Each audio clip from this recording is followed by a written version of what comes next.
পাহাড়ই বারবার মন টানে, পাহাড়েই শান্তি। আচ্ছা, এইটাই অনন্তগিরি কফি গার্ডেন না? সবই কফি গার্ডেন একই, মানে টার্নিং গুলো এত সুন্দর আর এত ফাইন রাস্তা, মানে কি বলবো।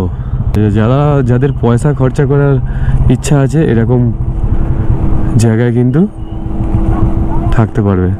বাই রোড যাওয়ার এটাই মজা, কত কি দেখা যায়। চিল্কাতে এই কারণে যাব কারণ চিল্কাটা ঘুরে নেবো, এরা বোটিং ফোটিং করবে বলছে।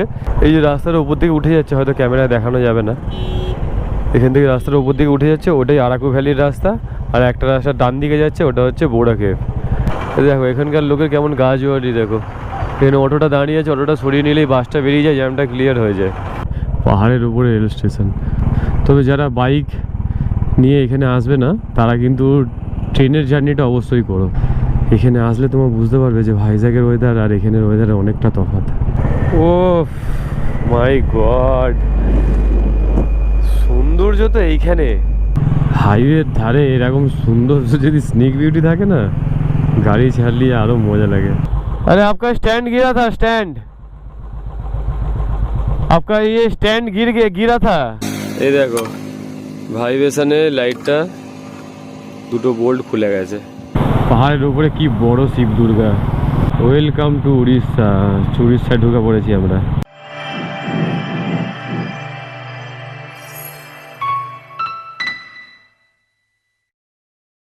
বেরিয়ে পড়লাম সুন্দর গলিকোন্ডা ভি পয়েন্ট থেকে। খেয়ে দে একটা করে ভুট্টা খেয়ে নিলাম, এরা চিকেন স্টিক খেয়ে নিল, সবই 30 টাকা। 3-4 দিন পর মনটা খুশ হয়ে গেল পুরো হিল স্টেশনে এসে। আর এখানে কিন্তু প্রচণ্ড ঠান্ডা আছে, আগেই বলে দিই। আরাকুতে কিন্তু প্রচণ্ড ঠান্ডা, মানে যেরকম হিল স্টেশনে ঠান্ডা থাকে তেমনই ঠান্ডা। কালকে রাত্রিবেলা পুরো কাঁপিয়ে দিচ্ছিলো, কারণ আমরা ঠিক মতো প্রোটেকশান নিইনি। নিচে থেকে যখন উঠছিলাম নিচে তো গরমই ছিল। দেখো খালি এই ভি পয়েন্টটা দেখো, ওই রাস্তাটা এরকম এঁকে বেঁকে উঠে গেছে, ক্যামেরাতে হয়তো বোঝা যাচ্ছে না, খালি চোখে দারুণ লাগছে। উফ, পাহাড়ই বারবার মন টানে, পাহাড়েই শান্তি। এখানেও একটা কফি গার্ডেন আছে, এটা কি কফি গার্ডেন জানি না। তো এখানে মাঝে মাঝেই কফি গার্ডেন দেখতে পাবে। আচ্ছা, এইটাই অনন্তগিরি কফি গার্ডেন না? সবই কফি গার্ডেন একই। তো এখানে ওই জন্য আমরা দাঁড়ালাম না। তোমরা যদি আসো অবশ্যই দেখবে। তবে কফি গার্ডেন সব একই রকমের আছে, একটা দেখলেই সবগুলো দেখা হয়ে যাবে। বাকিটা এবার কফি কেনার জন্য দাঁড়াতে পারো। এখন আমরা নিচের দিকে নামছি, মানে টার্নিংগুলো এত সুন্দর আর এত ফাইন রাস্তা, মানে কি বলবো। এখানে এরকম ধরনের কিছু রিসর্ট আছে, এখানেও তোমরা থাকতে পারো কথাবার্তা বলে। পার্ক আছে, হেভি হেভি রিসর্ট আছে। যাদের পয়সা খরচা করার ইচ্ছা আছে এরকম জায়গায় কিন্তু থাকতে পারবে, মানে একটা অসাধারণ। বাই রোড যাওয়ার এটাই মজা, কত কি দেখা যায়। ছোট ছোট গ্রাম, স্কুল, ছোট ছোট কীভাবে চাষ করেছে। এই গরুগুলো এত আমাদের ওখানের মতো নর্মালি গরু, আলাদা কোনো এ না। তো গরুগুলো যখন ঢালানে নামছে না, গরুগুলোর পায়ে সামনের দিকে দড়ি বাঁধা আছে একটা ডিস্টেন্স করে, যাতে পা বেশি দূর এগাতে না পারে।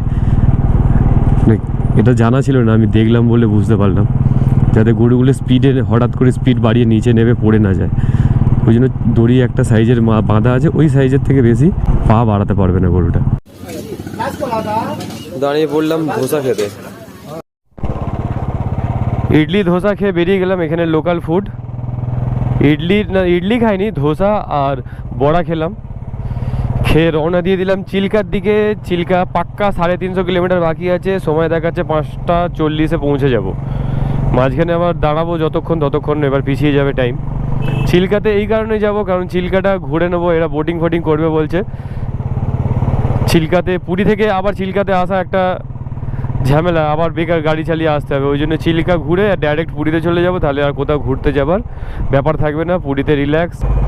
এদিক থেকে বাঁ দিকে গেলেই হচ্ছে বোড়া কেভ। আমরা ডান দিক থেকে মারলাম নিচের দিকে।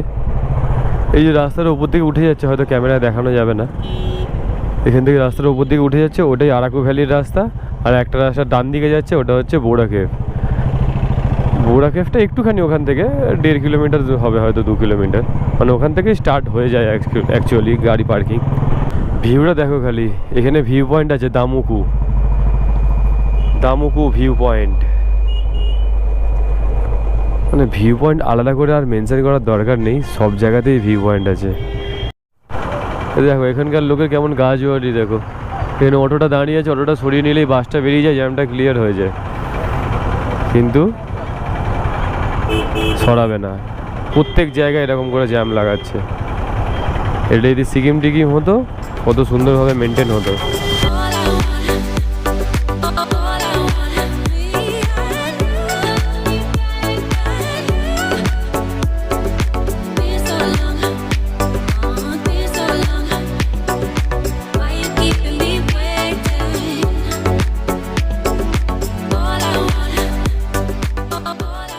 যত নিচের দিকে নামছি গরমটা বাড়ছে।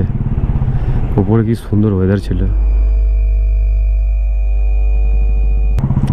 আর আমার ভিডিওগুলো কেমন লাগলো অবশ্যই কিন্তু জানাবে তোমরা। যদি মনে হয় যে কিছু জানার আছে তাহলে কমেন্ট করে কিন্তু অবশ্যই জানিও। হ্যাঁ, স্টেশন আছে, পাহাড়ের উপরে রেল স্টেশন।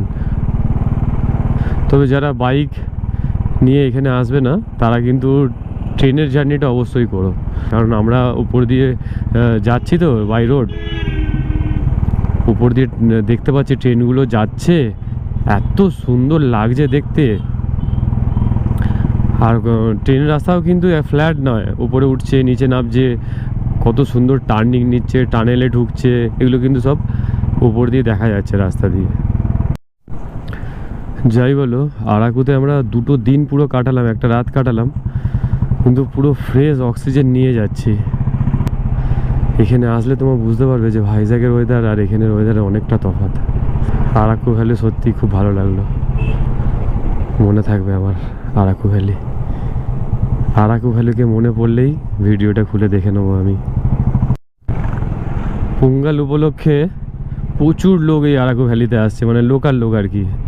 তামিলনাড়ু থেকে আসছে, অন্ধ্রপ্রদেশের বিভিন্ন জায়গা থেকে আসছে ছুটি কাটাতে, ওই জন্য প্রচুর ভিড় হয়ে গেছে, প্রচুর। এই দেখো কাতারে কাতারে লোক আসছে, উঠছে আর কি ওপর দিকে আরাকু ভ্যালিতে। সত্যি এরকম একটা ভ্যালি যদি আমাদের ওখানে আছে অবশ্য, দার্জিলিংয়ে, ওয়েস্ট বেঙ্গলের, কিন্তু সেটা ডিস্টেন্সটা অনেক, কিন্তু এদের এইখানে ডিস্টেন্সটা অনেকটাই কম। অবশ্য যারা একদম বর্ডারের দিকে আছে অন্ধ্রপ্রদেশে তাদের কাছে অনেকটাই ডিস্টেন্স। ও মাই গড, সৌন্দর্য তো এইখানে।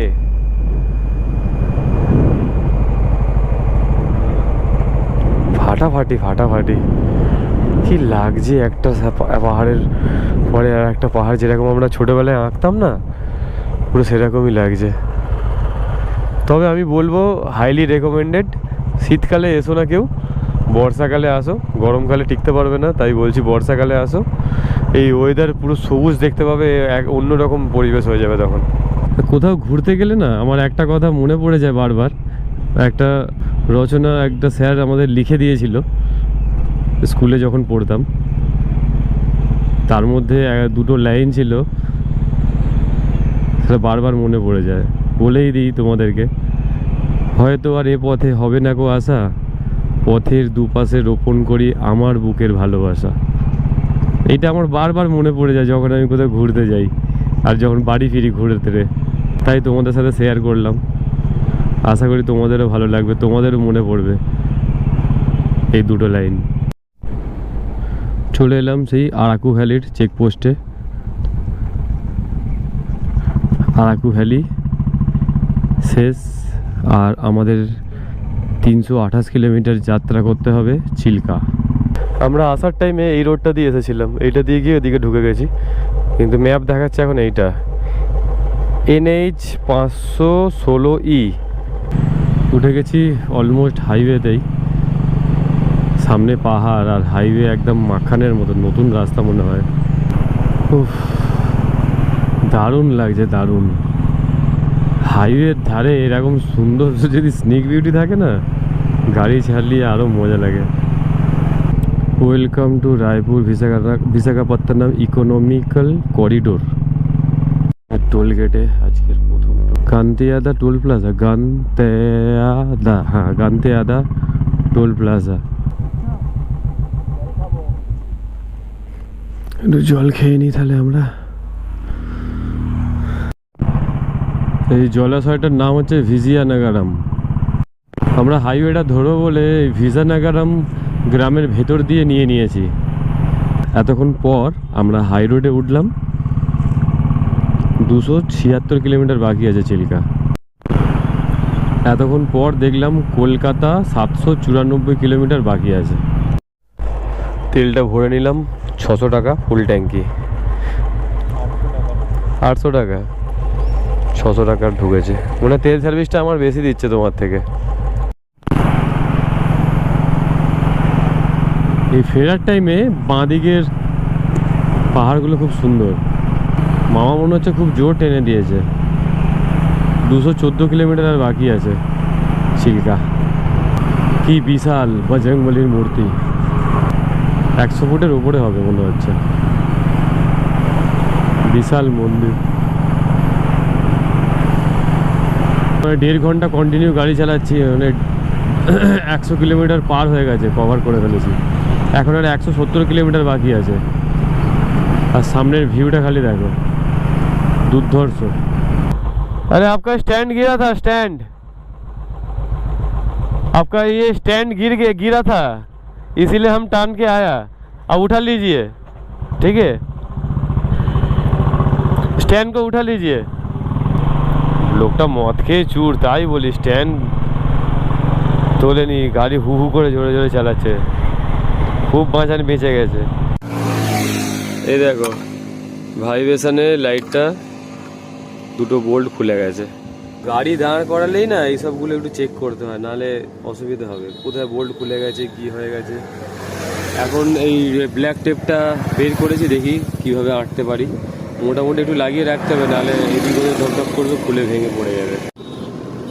মোটামুটি বেঁধে তো কাজ চালিয়েছি, শক্ত করেই বেঁধেছি। এবার দেখি ভাইব্রেশনে কি হয়। এখানে একটু ব্রেক নিয়ে নিলাম, টানা অনেকক্ষণ গাড়ি চালিয়েছি, 3টে বাজে। এই সামনেটা গিয়ে খেয়ে নেবো।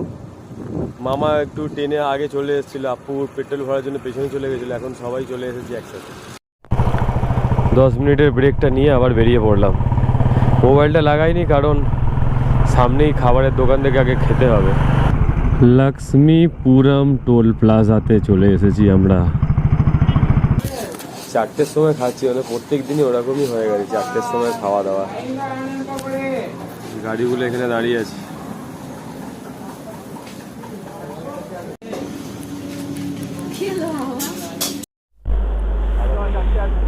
ধাবা থেকে খেয়ে দিয়ে বেরিয়েছি, 4:38 বাজে। 100 কত কিলোমিটার ড্রাইভ করতে হবে দেখি, 143 কিলোমিটার। ওখানে একজন বসে আছে, কথা হচ্ছিল। ব্যাঙ্গালোর থেকে স্কুটি নিয়ে বেরিয়েছে, এই সামনে যে স্কুটিটা দাঁড়িয়ে আছে ওইটা অ্যাপ্রিলা। ওখান থেকে সব ঘুরে ঘাড়ে আবার চিল্কাতে যাবে বলছে, উড়িষ্যা ঘুরবে, ওখান থেকে রাঁচিতে যাবে, আবার মহারাষ্ট্র যাবে। ভালো বলছে, পুরো ফেব্রুয়ারি মাস নাকি ছুটি পেয়ে গেছে। যদি না দাঁড়াই তাহলে 2 ঘন্টা 28 মিনিট টাইম লাগবে বলছে। না দাঁড়ালে 7:12-তে পৌঁছে যাব। কিন্তু একবার তো দাঁড়াতেই হবে, 150 কিলোমিটার একবারে গাড়ি চালানোটা পসিবল নয়। তার উপর খাওয়া দাওয়া করেছি, 2বার দাঁড়াতে হবে। 10 মিনিট করে যদি 2বার দাঁড়াই, তাহলে টাইম দাঁড়াচ্ছে 7:30 পৌনে 8টার মধ্যে তো ঢুকে যাওয়ার কথা। 5:10। কি ঠান্ডা লাগছে, যত উড়িষ্যার দিকে এগোচ্ছি তত ঠান্ডা বাড়ছে। আর 108 কিলোমিটার বাকি আছে। রাস্তায় হঠাৎ করে দুটো লোক হাত দেখাচ্ছে গাড়ি নিয়ে। আমরা যাচ্ছি 70-75-এ, এরকম হাত দেখে দেখে দাঁড়াবার চেষ্টা করাচ্ছে শুধু। এই জন্য না এইসব দিকে মানে রাইড করা খুব একটা সুবিধার মনে হয় না। রাত্রিবেলাতে একদমই নয়, বিকেলবেলা এই টাইমে আমরা দাঁড়াইনি। আমি কিছু বললাম না বলে পেছনে মামাকে হাত দেখালো। মামা চলে এলো বলে আপ্পুকে হাত দেখাবার, এরকম ডান দিক বাঁ দিক করে দাঁড়া করাবার চেষ্টা করছে। মানে কোনো মানে আছে এইসবে? আমরা ওই জন্য ট্রেনে চলে এসেছি। কারাপাদু টোল প্লাজা টপকে গেলাম। চিল্কা আর 102 কিলোমিটার বাকি আছে। দেখি পেছন দিকে পাপ্পু আসছে তো, এবার আসতে হয়ে যায়। মাতার লোকগুলো তো মনে হয় অনেক পেছনে চলে গেছে।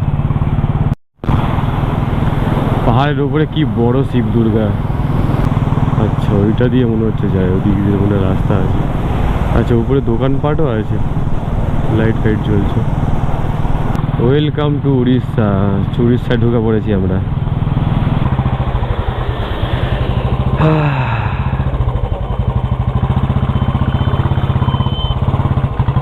এক্ষুনি একটা অটোওয়ালা সাইড চিপে দিয়েছে বাইকওয়ালাকে, বাইকওয়ালাটা ধারাম করে পড়লো।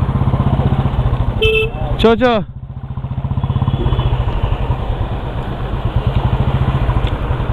এখন আছি আমরা চিল্কাতে। প্রথম দিন যেদিনকে আমরা নাইট স্টে করেছিলাম যে হোটেলে, এখন সেই হোটেলেই আছি।